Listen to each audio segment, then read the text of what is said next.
I am just a little bit south of the town of Marble, and I am going to go ahead and head up the four-wheel drive road toward the Lead King Basin. So that's going to be right that way. And it is pretty crowded. Things actually just calmed down, and actually a couple of really cool guys helped me unload my motorcycle, so that was nice. It is super easy. I am ready to ride up to the Lead King Basin as stated. Following day should be Snowmass. So got some cool plans. We'll shred up there right now. See you there.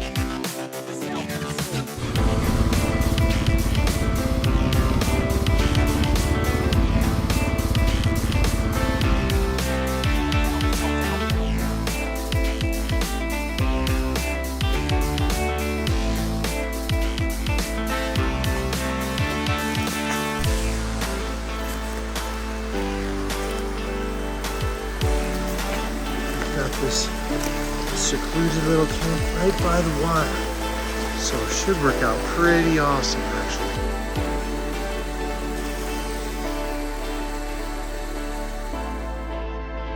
Okay, here we are at the official trailhead. This is kind of above the lower Forest Service trailhead. There's the map, just shows the way to Geneva Lake and a little beyond on Trail Rider Pass, I believe. But we are gonna just cruise right on here.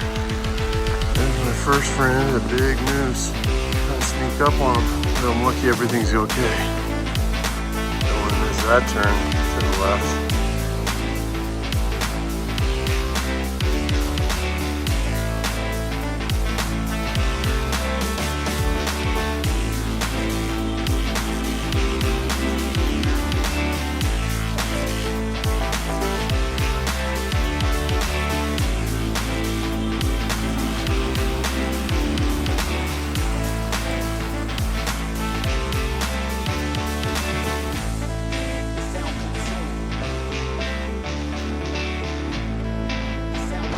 Hey, good morning.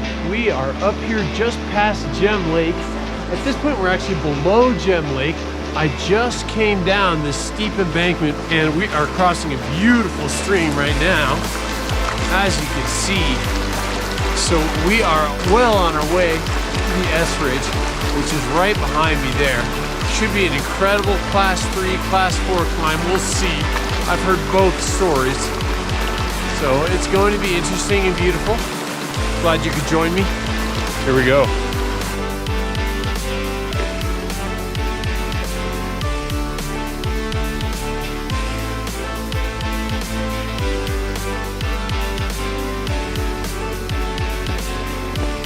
Little Karens.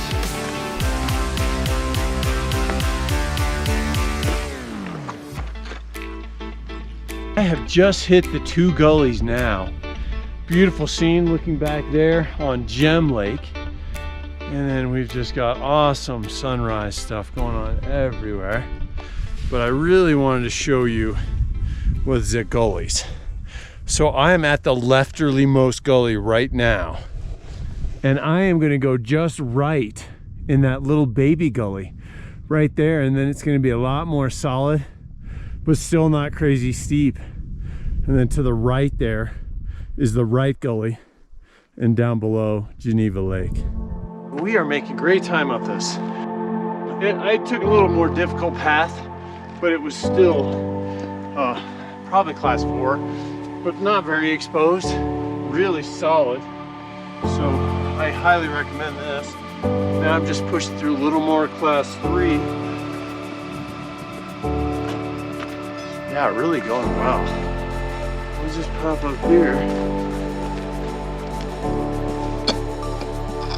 And then just down to my left is that leftmost gully. So not quite as friendly, I'm sure. And then for the way up, we've got this coming. No problem. Really looking forward to it, actually.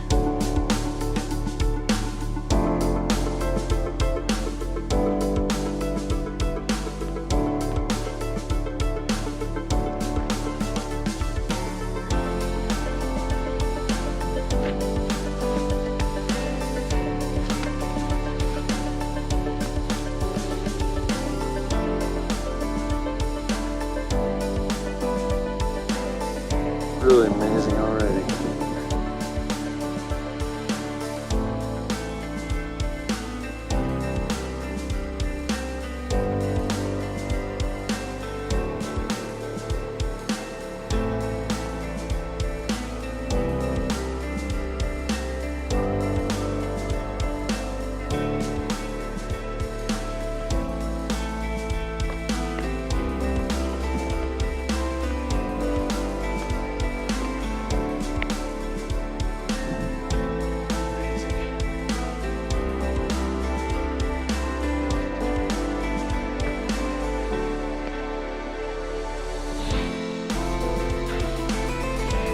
Alright, we're into the class 3 cruising, and it is basically large boulder field navigation. That's definitely what I call that, and I check pretty much all of them. Even some of the bigger ones have been rockers, so a little treacherous on that front, but not too bad.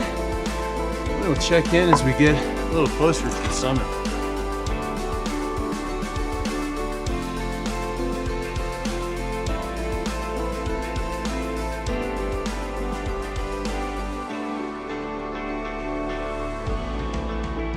Just a little mini knife edge, really not that exposed,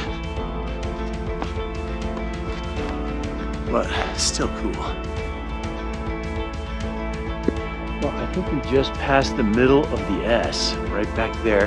It was kind of a nice little flat section, actually. It was pretty cool. We are getting ready for what appears to be the crux. We'll see. I thought those gullies looked pretty intimidating as well, but they ended up being really pretty friendly. So there it is, though.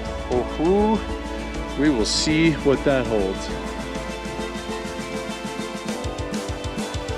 Right after I popped through that notch, I just kind of ledge traversed until I got into this gully right here. And that was super friendly, and it put me back up on the ridge again. I exited a little bit early just to get on the ridge. The gully just keeps going up this way. And I'll probably ledge traverse just right in front of me here and pop onto that little sub-summit.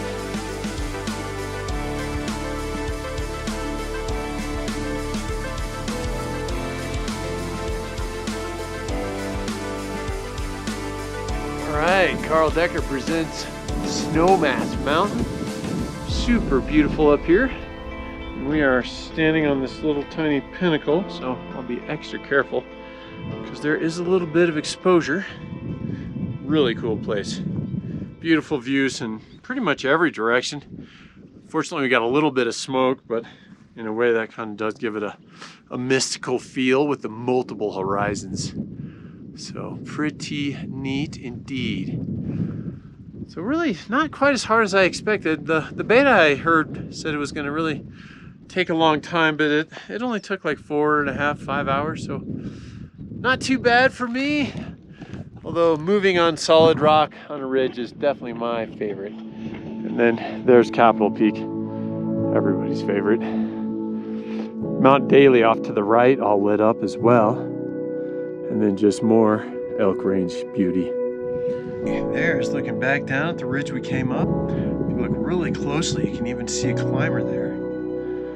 Panning out, we've got Geneva Lake in the background, as well as our approach road that we drove in on, 4x4, moderately rough. And then off to the left here is Mount Hagerman, and a pretty dangerous traverse. I kind of want to do it, I'm not gonna, just because I've heard a lot of stories about super loose rock and objective dangers.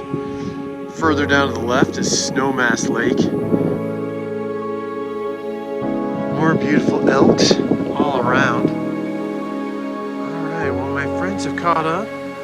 They're just getting up to another sub-saddle on the S-Ridge here. And they've had some experience and telling me the west slopes suck, and it looks like they all do pretty consistently.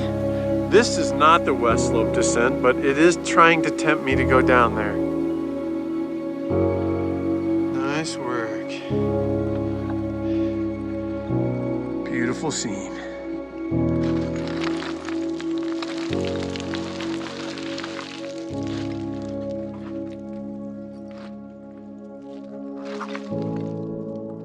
All right, so when you got climbers above you, the last thing you want to do is be dead in the middle of the fall line.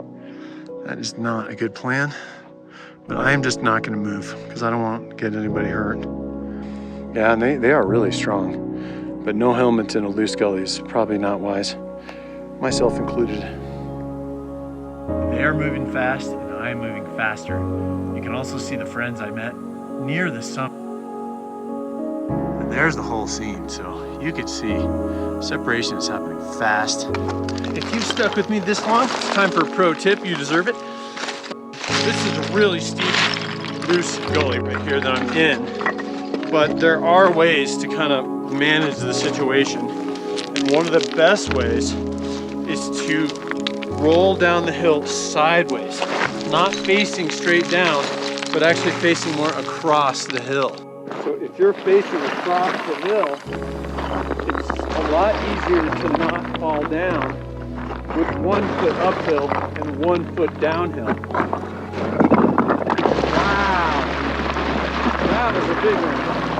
That would have hurt.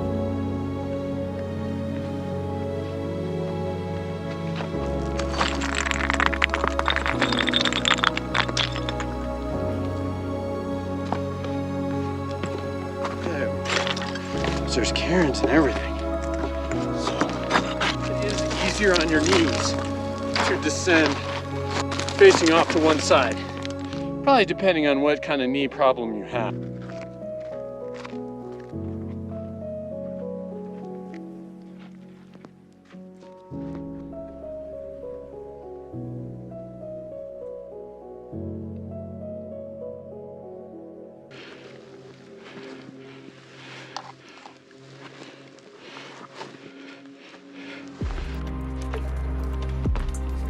One last look up. As far as this west slopes goes, you can see 2 gullies there in the frame. The one on the left, we went just left of when we were climbing up. And the true summit is that high point way above, right up there.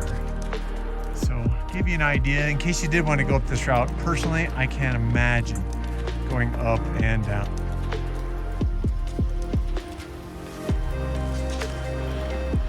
Okay, time to give you the skinny on that trip.